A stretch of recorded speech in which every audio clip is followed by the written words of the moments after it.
This morning, President Donald Trump officially declared a national emergency to get funding for the border wall. His administration says he will have access to $8 billion to get the job done. Almost immediately, actually a little bit before he made the announcement, Ocasio-Cortez and Joaquin Castro announced they would push a bill to block this action, and we did see a response almost immediately from Nancy Pelosi and Chuck Schumer. Now, Trump himself expects legal pushback. Everyone assumed as soon as he made this declaration, there would be a lawsuit against him. And one statement he made during his presentation this morning may cause him some trouble. He said, "I didn't need to do this." And immediately people said, if he didn't need to, it's not an emergency. Now, many people have also criticized Trump for being hypocritical, for in the past criticizing Obama for using national emergencies to get what he wants pushed through as well. I was able to speak with Will Chamberlain, who's a Trump supporter and a lawyer, about his stance on the issue. So today, let's take a look at the latest news on the border wall, the pushback, as well as a statement from Will Chamberlain on how he feels about the issue. But before we get started, make sure you follow me over at minds.com/Timcast. We're doing a lot. We've got the new Subverse channel, we're launching a distributed newsroom, and we recently published an interview with Dr. Deborah So.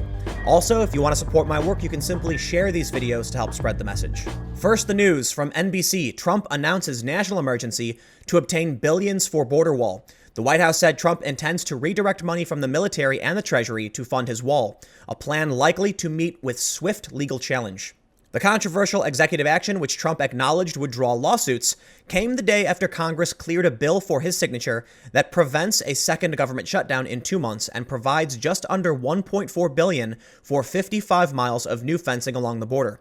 Trump has indicated he will sign the bill, which passed with veto-proof majorities in both chambers, despite pressure from some conservatives to veto it because of its limitations on the type and length of barrier that can be built. The emergency declaration could allow him to spend money on barriers from a variety of accounts, including the $1.4 billion in appropriations bill, if his actions clear legal hurdles.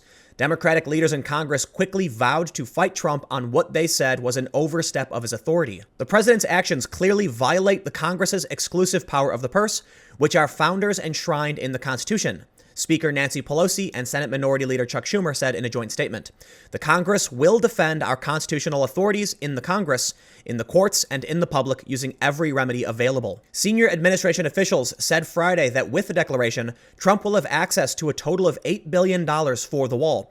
That figure includes $1.375 billion offered by Congress in the spending bill for fencing in Texas, $600 million from the Treasury Department's drug forfeiture fund, $2.5 billion from a Defense Department drug interdiction program, and $3.5 billion from a military construction budget under an emergency declaration by the president. Before Trump even made his announcement, at 9:44 a.m., this story was published by Bloomberg.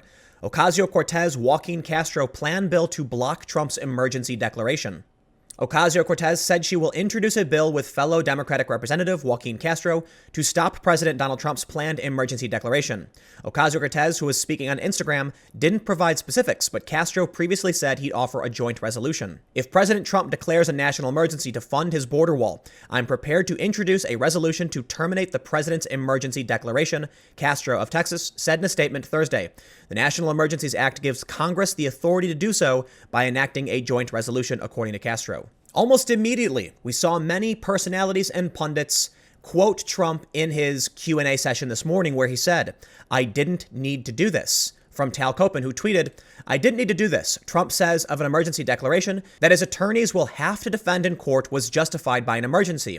I just want to get it done faster, that's all." Now, what Trump actually said was, "I could do the wall over a longer period of time. I didn't need to do this, but I'd rather do it much faster."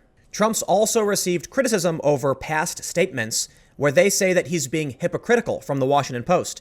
Subvert the Constitution. Trump's 2014 remarks on Obama's executive actions show hypocrisy, critics say.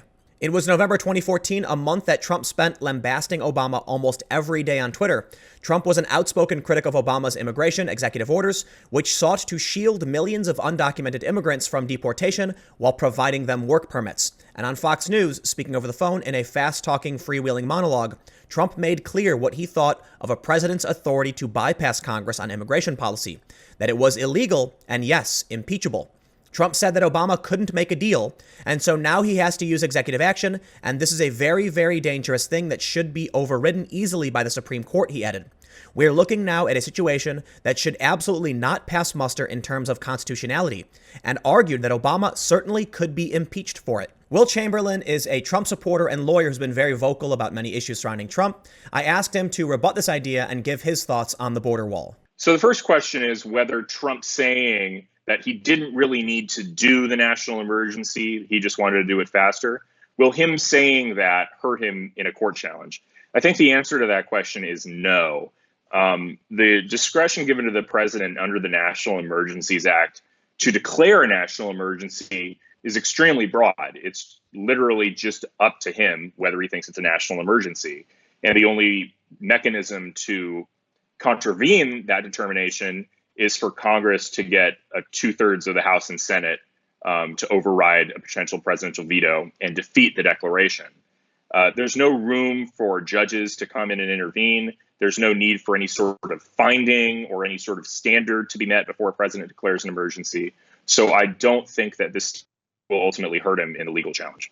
The second question is whether it's right for Trump supporters to endorse a national emergency declaration, given that it seems at first glance to be an aggressive use of an executive power. And so the answer to that question is yes, this actually isn't really a constitutional question at all. All President Trump is doing is invoking powers already granted to him by the legislature. A national emergency, declaring a national emergency, doesn't give the president infinite power. He couldn't just go around, for example, seizing guns or randomly imposing climate change legislation. The president has to be able to point to specific statutes that give him power when he declares a national emergency. And here there are specific statutes that authorize military construction projects and moving money around to help fund and maintain civil defense projects. And so it's really not a very aggressive use of power at all, contrary to what you're hearing in the media. Another complaint I routinely hear is that, well, this will set a bad precedent for the use of emergency powers. 2 points here. One, Democrats really don't seem to care about following precedent when it comes to the use of executive power on immigration.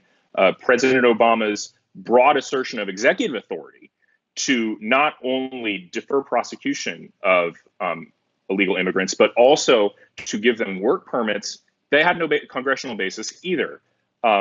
So in two senses, it shows why this argument is pretty facile. One, it shows that Democrats don't care about precedent at all, so it doesn't matter what Republicans do. And two, nobody is looking at Trump's action and saying, well, he's just following Obama's precedent of being aggressive using his powers on illegal immigration. So it shows that the precedent argument is really just applied to Republicans and not the reverse. There are 31 ongoing national emergencies in the United States. They've been completely uncontroversial. 2 weeks ago, President Trump and his team announced sanctions on Venezuela. The authority for those sanctions came from the fact that there's a declared national emergency in Venezuela, and not one person that I've seen on the mainstream media had commented on the fact that he was using emergency powers to do that. 2 weeks later, everybody's saying it's a ridiculous thing to use emergency powers when there isn't a direct threat to the United States interests. It seems preposterous the way that the mainstream media is covering this to make it seem like national emergencies are perfectly okay to use when intervening in foreign countries' conflicts, but not at all okay to use for a genuine humanitarian emergency on the border. One last note specifically on the wall is something interesting pointed out this morning. From White House reporter Gabby Orr, this is new. Trump says he plans to use a second national emergency first declared by Obama. We may be using one of the national emergencies that he signed having to do with criminal cartels. It's a very good national emergency. We're going to be using parts of it. Many people were concerned we would see a second government shutdown because negotiations had stalled and Trump wasn't going to get what he wants. Although the national emergency was a course of action he was expected to take, it looks like that's what he's going to do. There were several Republicans as well as angel moms who were encouraging Trump to veto this bill. But we're going to see a legal challenge, so I guess we'll just see how this pans out. But one more interesting side note having to do with the potential for a shutdown. It's not just Trump who's threatening not to fund the government, but the progressive freshman congresswomen as well, from broadly. Progressive freshman lawmakers to vote no on spending bill that would fund ICE. Congresswoman Alexandria Ocasio-Cortez, Ayanna Pressley, Ilhan Omar, and Rashida Tlaib will vote against a bipartisan bill because it increases funding to the Department of Homeland Security. Ocasio-Cortez's and her fellow freshmen's colleagues' willingness to take a stand against ICE has left many feeling that it's possible to advance policy in Congress to eliminate the agency.